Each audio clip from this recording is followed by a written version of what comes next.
Rasul Allah, padahal mereka tidak membunuhnya dan tidak pula menyalibnya. Tetapi yang mereka bunuh adalah orang yang diserupakan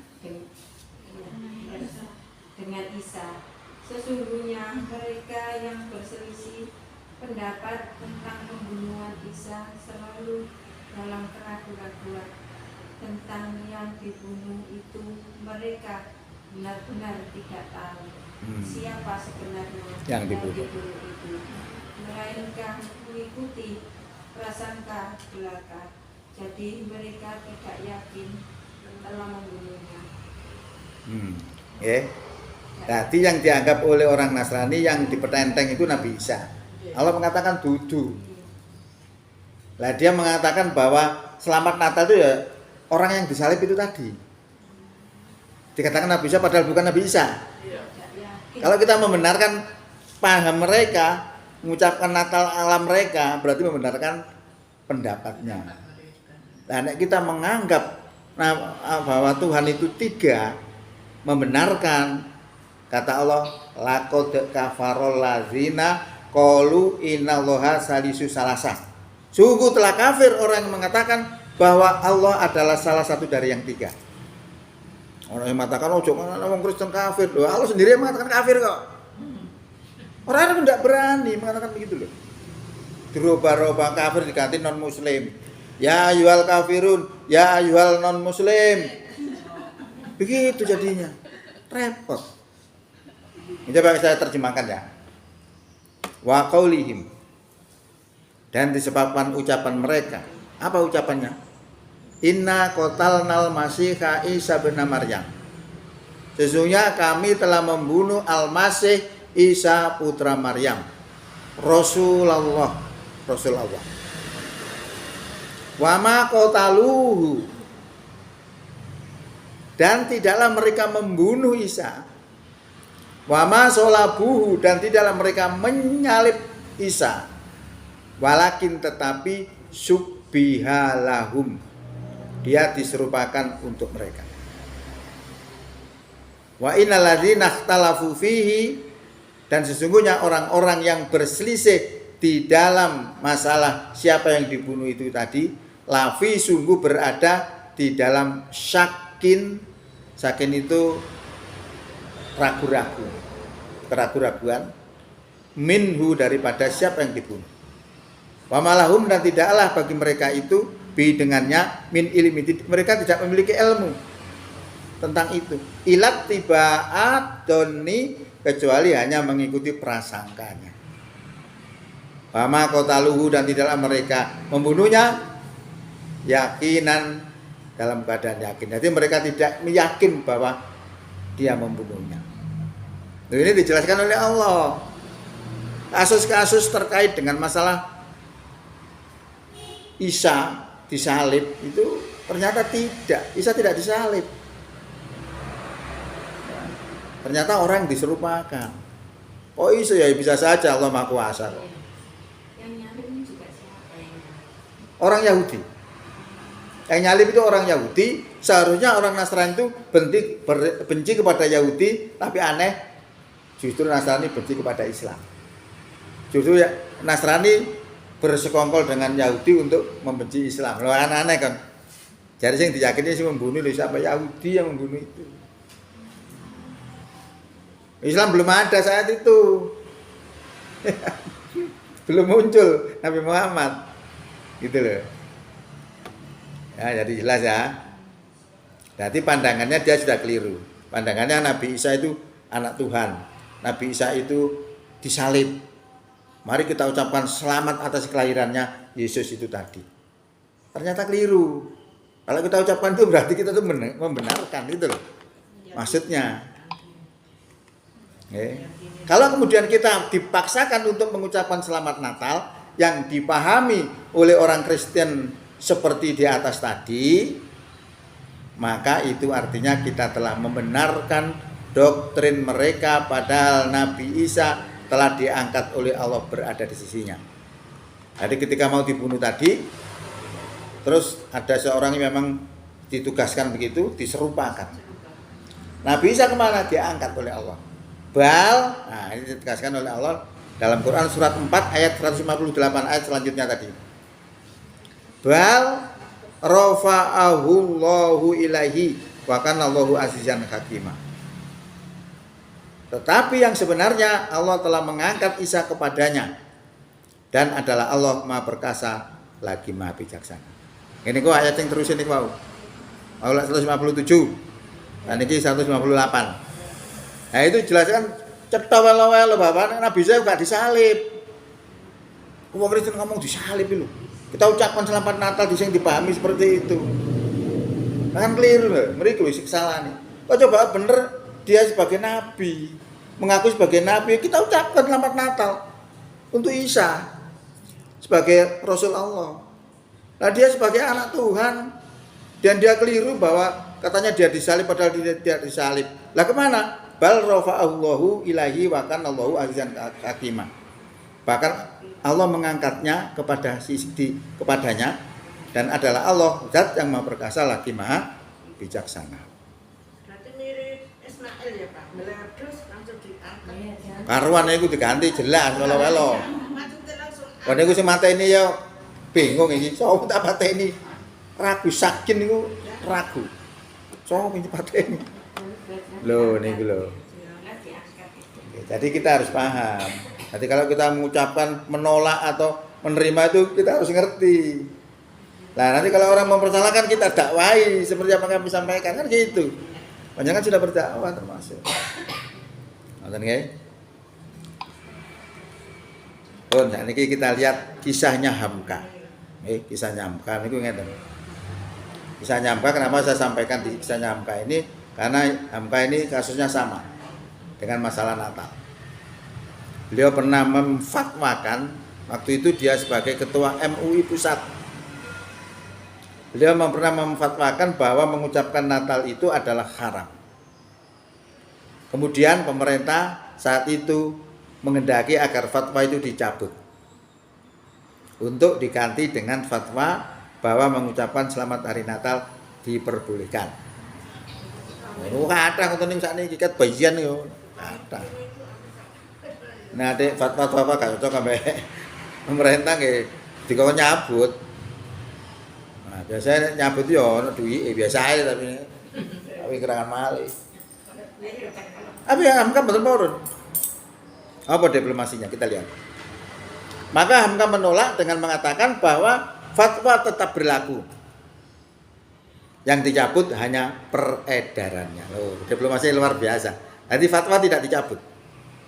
Dicabut peredarannya saja. Jadi tetap haram. Nah, itu diplomasi saja sehingga tidak dipublikasikan. Hanya gitu aja. Tapi tetap dia mengatakan haram. Selang beberapa saat maka Hamka minta mundur dari jabatannya sebagai ketua MUI pusat. Beliau menyadari karena ternyata tekanan dari pemerintah itu sangat berat bila diukur dengan akidah. Ya, sebab manakala Hamka mau menuruti untuk merubah yang haram menjadi halal, lalu diikuti oleh pengikutnya, maka perbuatan itu adalah perbuatan syirik. Oh, terus syirik banyak apa ceritanya? Coba kita lihat. Kita lihat Al-Qur'an nggih. Bahwa nek wong alim mengharamkan atau menghalalkan apa yang Allah haramkan terus diikuti oleh orang lain atau sebaliknya mengharamkan apa yang telah Allah halalkan dan diikuti orang lain itu syirik. Yang syirik ini Pak mangel. Makanya Rasulullah mengatakan syirik itu bagaikan semut hitam di atas batu yang hitam pada malam yang kelam. Angel. Seperti gini ini kan angel. Orang gak ngerti bahwa itu syirik. Kok iso? Panjenengan lihat. Quran surat 9 ayat 31.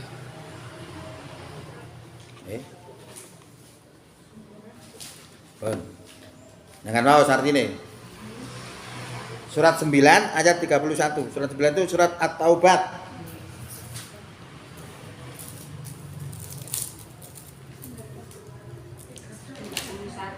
Nggih. Mereka menjadikan orang-orang alim Yahudi dan Nasrani Sebagai Tuhan Nasrani sebagai Tuhan selain Allah. dan juga Al-Masih putra Maryam, padahal mereka hanya disuruh Untuk menyembah Tuhan yang Maha Esa. Nggih. Tidak ada Tuhan selain Dia, Maha Suci Dia dari apa yang mereka persekutukan. Nggih. Niku berkaitan dengan seorang namanya Adi. Adi itu orang Nasrani. Orang Nasrani yang menghadap Rasulullah, kebetulan waktu itu memakai kalung salib dari perak. Lalu dibacakan oleh Rasulullah seperti ini. Ittakhadzu akbarahum wa ruhbanahum arbaba min dunillahi. Mereka menjadikan orang-orang alim mereka dan rahib-rahib mereka menjadi Tuhan selain Allah. Wal Masih ibn Maryam, dan demikian juga menjadikan Isa putra Maryam sebagai Tuhan. Wa ma umiru, dan tidaklah mereka diperintah ila liya'budu, supaya mereka menyembah ilaha wahida, supaya menyembah kepada Tuhan yang Maha Esa. La ilaha illallah, tidak ada Tuhan kecuali Dia, subhanahu maha suci Allah, amma yusyrikun, dari apa yang mereka persekutukan. Nah, setelah dibacakan itu, Adi gak enak. Orang namanya Adi tadi, dia bilang, maka aku berkata kepada Rasulullah, sungguh kami tidak menyembah mereka. Beliau bertanya, Rasul bertanya, tidakkah mereka itu mengharamkan apa yang telah Allah halalkan, lalu kamu pun mengharamkannya? Dan tidakkah mereka itu menghalalkan apa yang telah Allah haramkan, lalu kamu pun menghalalkannya? Apa jawab Adi? Maka aku berkata kepada beliau, kepada Rasulullah, sungguh kami tidak menyembah mereka. Beliau bertanya, tidakkah mereka, oh sudah ini. Aku menjawab, ya. Maka beliau bersabda, itulah ibadah penyembahan kepada mereka. Angel ini. Nah, betul belajar masalah-masalah syirik ini benar loh. Ternyata yang seperti itu syirik. Makanya ngentut ulama niku gitu dilihat. Teori memang ulama warisatul anbiya. Tapi apa ulama itu berpegang kepada Quran dan Sunnah atau tidak? Sekarang ini banyak orang mengaku ulama, tapi yang dipropagandakan bukan Islam. Bahkan ada yang mengatakan gini, ojo mengatakan Cina itu adalah, ojo mengatakan Cina itu PKI. Yang PKI itu adalah orang Arab, gitu ya, balik-balik gitu. Wes, banyak itu lama yang ngomong gitu loh. Luar biasa. Sekarang ini luar biasa ya. Seperti itu. Makanya kalau kita nggak mau kembali pada Quran dan Sunnah, tersesat kita pasti. Nah, ternyata yang seperti itu adalah merupakan perbuatan syirik. Makanya Hamka langsung mundur. Nah, daripada nerima duit tapi ancamanin rokok, satu enggak. Luar biasa. Itu patut dihancungi jempol. Ya, jadi dia lebih mempertahankan akidah dibandingkan dengan uang. Jadi kesimpulannya, terkait dengan toleransi di zaman Nabi Muhammad, juga sudah pernah ada yang menghendaki toleransi semacam itu.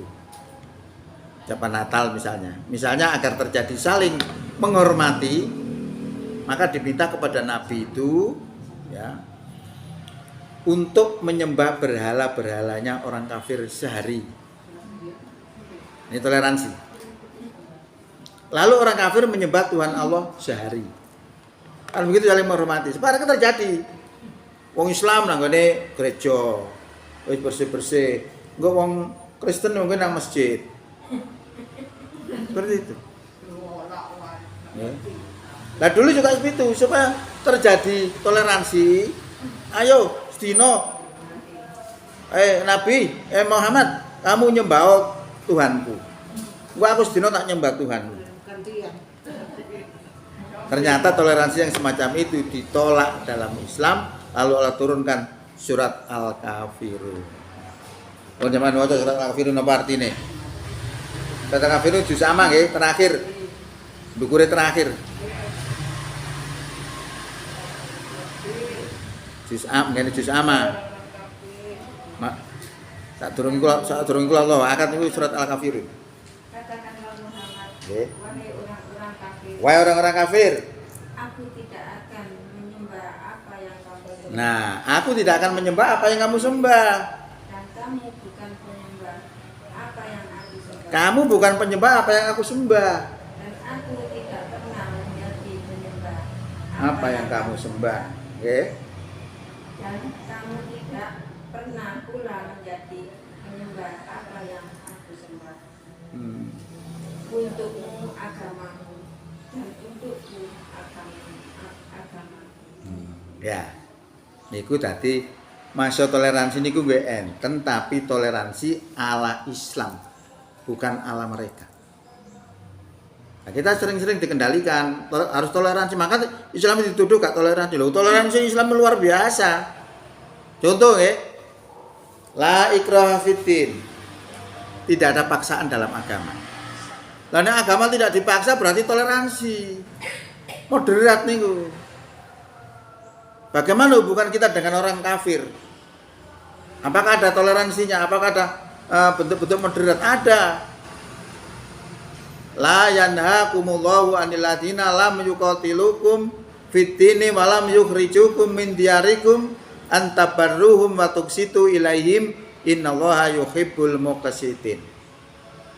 Sesungguhnya Allah tidak melarang kamu berteman atau berbuat baik dan berlaku adil kepada orang-orang kafir yang tidak memerangi kamu karena agama dan tidak mengusir kamu dari kampung halamanmu. Sesungguhnya Allah cinta kepada orang yang berbuat adil. Kurang toleransi ya nopo? Toleransi. Panjenengan sholat kudu ngadeg. Sikilku loro dengkulku kotekan. Angsal lho. Toleransi niku. Babi jari galak dimakan. Siapa bilang tidak boleh dimakan? Boleh. Tergantung waktunya. Karena waktunya gak teko-teko sampai hari kiamat yo galak asal makan babi. Kapan tekone? Tekone nek oleh mangan niku nek terpaksa. Niku tekone waktune. Lah gak tiap jen gak teko-teko yo gak makan. Itu angel-angel yo. Panjenengan buka Quran surat Baqarah 173.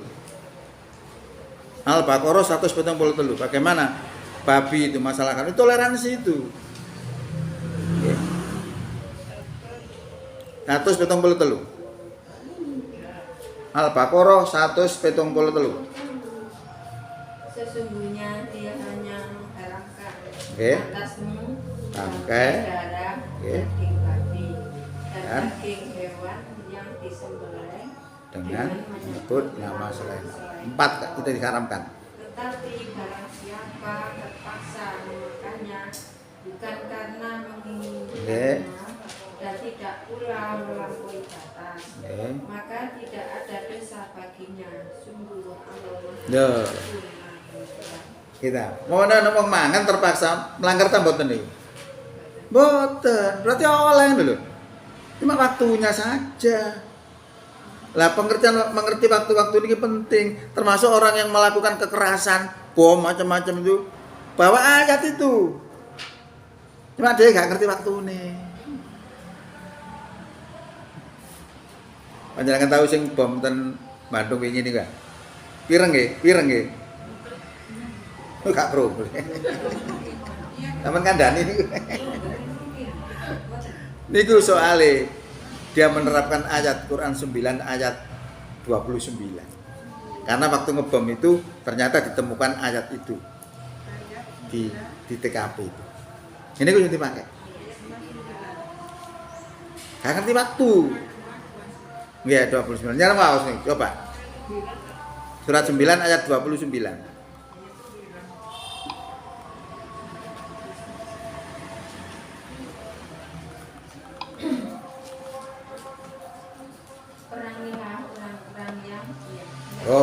Perangilah orang-orang yang tidak kepada Allah dan hari kemudian. ya, Mereka yang tidak mengharamkan apa yang telah Allah haram. telah Allah haramkan, Allah dan Rasulnya. Ya. Dan mereka yang tidak Beragama dengan agama yang benar. Agama Allah yaitu orang-orang yang telah diberikan kitab hingga mereka membayar Jizyah. jizyah. Nah, niku ternyata dia nerapno ayat itu. Karena dia itu perintah. Tapi nggak ngerti kapan. Cuma-cumi dengan ngene lho. Ya ayyuhalladzina amanu kutiba alaikumusiyam.